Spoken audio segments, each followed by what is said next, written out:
দেখো সকাল সকাল আমার বাবানের টিফিন হয়ে গেল। লুচিটা করলাম, রাতে সেমাই করে রেখে দিয়েছিলাম, ডালটা করে রেখে দিয়েছিলাম, এখন গরম করে দিলাম, ময়দা মেখে রেখে দিয়েছিলাম, লুচি করে দিলাম। কেননা এত সকালবেলায় এত কিছু করা যাবে না। তো চলো, গরম গরম ঢেকে দিলে নষ্ট হয়ে যাবে, একটু ঠান্ডা হোক।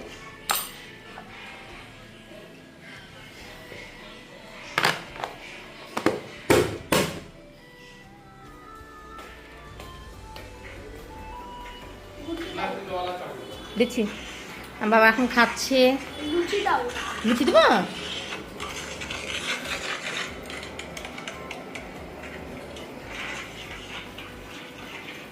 বাইরে পড়ছে বৃষ্টি, টোটোর মধ্যে বসে যাবে, কোনো ব্যাপার নেই।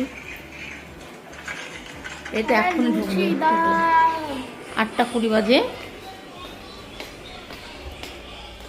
বাবার একটা লুচি নিবে। দুটো দিব? দুটোই দি না।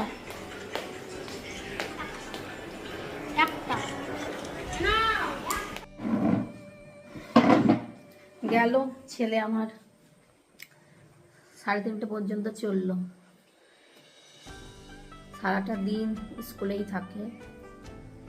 এখন বৃষ্টির জন্য বিকেলবেলাটা বাড়িতে পাচ্ছি, কোলের মধ্যে নিয়ে একটু ঘুম টুম পাড়াই। বৃষ্টি না পড়লে ওইটুকুটাও থাকে না, স্কুল থেকে আসা মাত্রই চলে যায় ফুটবল খেলতে। তো চলে গিয়ে চা করলাম, শ্বশুরকে চা দিলাম, আর আমার চা। এই হচ্ছে চা আর একটা লুচি। বাসি লুচিতে বেশি ভালো লাগে, কিন্তু এটা গরম লুচি। আর দুটো লুচি রেখে দিলাম, সেমাই দিয়ে খাবো পরে। না গেট বন্ধ।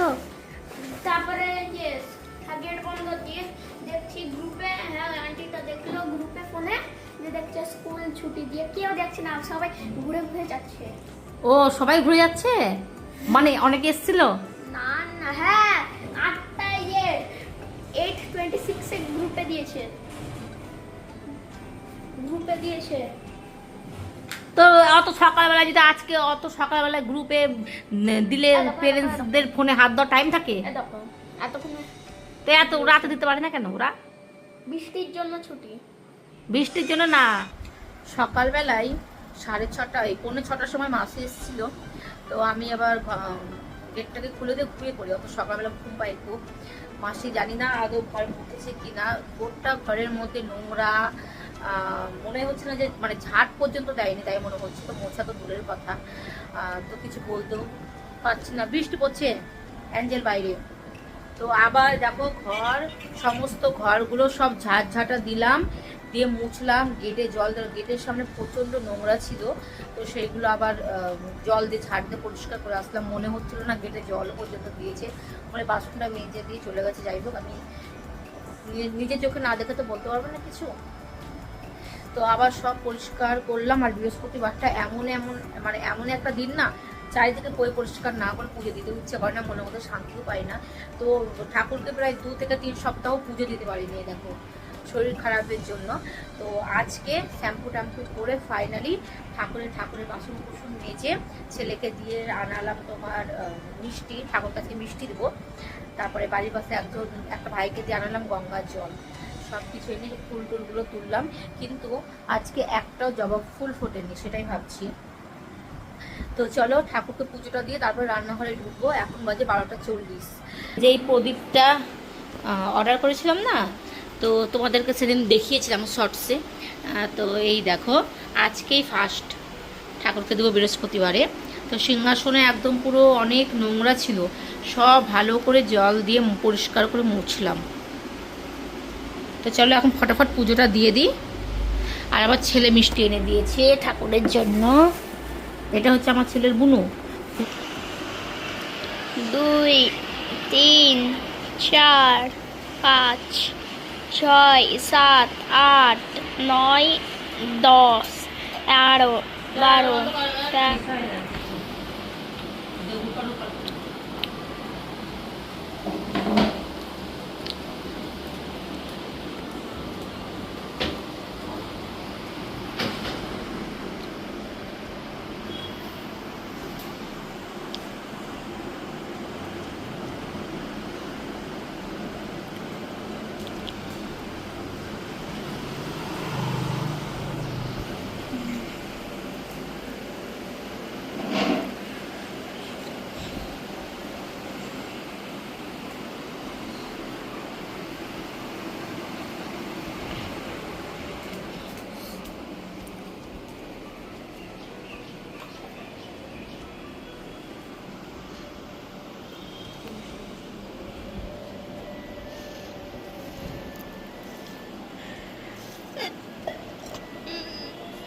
তো অনেক দিন পর এই যে ঠাকুরকে পুজো দেওয়া হলো, আর এত সুন্দর লাগছে মনের মধ্যে, কি বলবো তোমাদের, শান্তি। আর আমার বাবা এখানে যে পড়াশোনা করছে, আমার বাবার মতো গুড বয় কেউ নাই, আর এত গুড বয় সকাল থেকে পড়াশোনা করছে না বাবা, তাই না? বলে বলে পড়তে বসলো। মাছ করব, কাতলা মাছ অনেকটা এনেছে, 4 পিস রাখলাম, আর বাকিটা এই যে ফ্রিজে রেখে দিলাম। তোমার এই চিতল মাছ আছে, তো এটা শুধু বরকে করে দেবো অলিভ অয়েল দিয়ে, আর এই চিতল মাছটা আমরা সরিষার তেল দিয়ে করবো। এটা হচ্ছে কালকে না পরশু দিনের, তো কতদিন ফ্রাই রাখবো, তাই না? এটা আমরা খাবো, এটা বর খাবে। এখানে এদের চাল ভিজিয়ে রেখে দিয়েছি, ভাতটা বসাবো। আর কি যে করব বুঝতে পারছি না, কোনো সবজি নেই, পুরো ফাঁকা ফ্রিজ, কোনো সবজি নেই। এখানে 2-1টা উচ্ছে পড়ে আর পটল পড়ে আছে।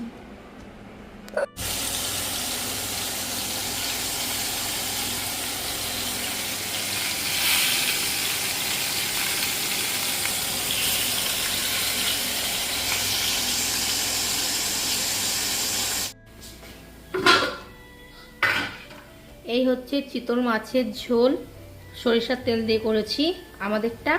আর বরের তো অলিভ অয়েল দিয়ে করেছিলাম কাতলা মাছ, ওর খাওয়া দাওয়া হয়ে গেছে। আর কোনো সবজি নেই, কি করব, তো সেই জন্য এই যে আলু আর করলা ভাজছি। ঠাকুরকে সন্ধ্যা দেওয়া হয়ে গেল ধূপ টুপ দিয়ে, কতদিন পুজো দিতে পারিনি, আবার এখন ঠাকুরকে জল মিষ্টি দিয়ে দিলাম। এই দেখো 7:25, তো একটু ঘুমিয়েছিলাম আজকে, আমিও ভাত খাইনি, আমার ছেলেও ভাত খাইনি, লুচিমুচি খেয়েছিলাম। তো খিদে খিদে করেই আমার ছেলে আমার কাছে কোলের মধ্যে ঘুমিয়ে পড়েছে। তো এখন দেখছি যে 7:15 বাজে, তখন বললাম যে বাবা কালকে ফ্রাইডে, 2 সপ্তাহ যাওয়া হয়নি ওই শুজের জন্য, হোয়াইট দিয়ে ডাকলাম। তো এখন যে আমি রেডি হয়ে গেছি, কখন থেকে বলছি যে উঠো উঠো, বলছে উঠছি বলে আর উঠছে না। তো আমি রেডি হয়ে গেছি, তো এখন ওকে ডাকবো, ডেকে এখন যাব আমি আর ও একটু ফুলতলা ওর স্কুস কিনতে, আর কিছু বাজার করব। ওর বাবা গেল জিমে, সকালবেলায় যায়নি, তো এই টাইমটা গেল। আর কিছু বাজার করব মানে তোমার ইয়ে নেই, আলু নেই, পেঁয়াজ, কাঁচা লঙ্কা, এগুলো কিছুই নেই। আবার রাতে করতে হবে ডালি আর আলুর দম, তাই বললো বাবা, বললো রাতে ডালি আর আলুর দম করো। আমি বললাম ঠিক আছে।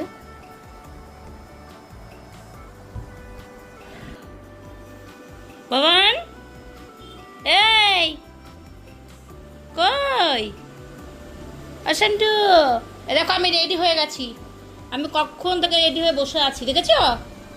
এই আমি রেডি হয়ে কখন থেকে দাঁড়িয়ে আছি, ওর ঘুমই ভাঙছে না। যে আমার বাবান রেডি, আর ওর বাবা স্কুটি নিয়ে গেছে, তো আমরা টোটোতে করে যাব। জুতোটা এখানে ছিল, কই?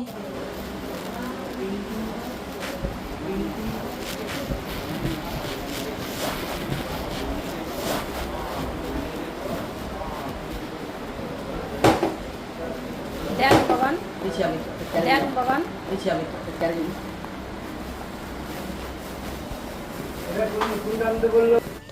বাড়িতে চলে এসেছি আমরা, আর কিছু মশলাপাতিও কিনেছি, হলুদ, ডালিয়া খাবে আমার বর, তো ডালিয়াটা ছিল না, ডালিয়া, তারপরে গরম মশলা, মিট মশলা, হলুদ, নিমকি খাবো এখন চা দিয়ে, আর চানাচুর খাবো। আর আমার ছেলের জন্য নিয়েছি হচ্ছে, ঢেলেছে বাবা ওটা, কর্নফ্লেক্স নিয়েছে, দুধ দিয়ে খাবে। আর এখানে কিছু সবজি নিলাম, কাঁচা লঙ্কা, আলু, পেঁয়াজ, টমেটো, বাঁধাকপি, মিষ্টি কুমড়ো, গাজর। তো এখানে আজকে সকালবেলা দুধ দেয়নি, তারপর যেই ছেলেটা দুধ দেয় ওই ছেলেটা বাবাকে দেখছি রাস্তায়, আমি বললাম যে দিয়ে যান, আমার ছেলে খাবে, আবার নিলাম। ঢেলে রাখো, কর্নফ্লেক্স বড়ই নিয়ে নিয়েছি। কোটো ভিজে না তো, জল আছে ওর মধ্যে নাকি? সন্ধ্যাবেলায় তারপর তো চলে গেছে, আমার চায়ের নেশা ঘুরেছে প্রচন্ড। তো এখন একটু চা খাবো, ছেলেকে খেতে দেবো, পড়তে বসবে, আমি ডালিয়া করবো।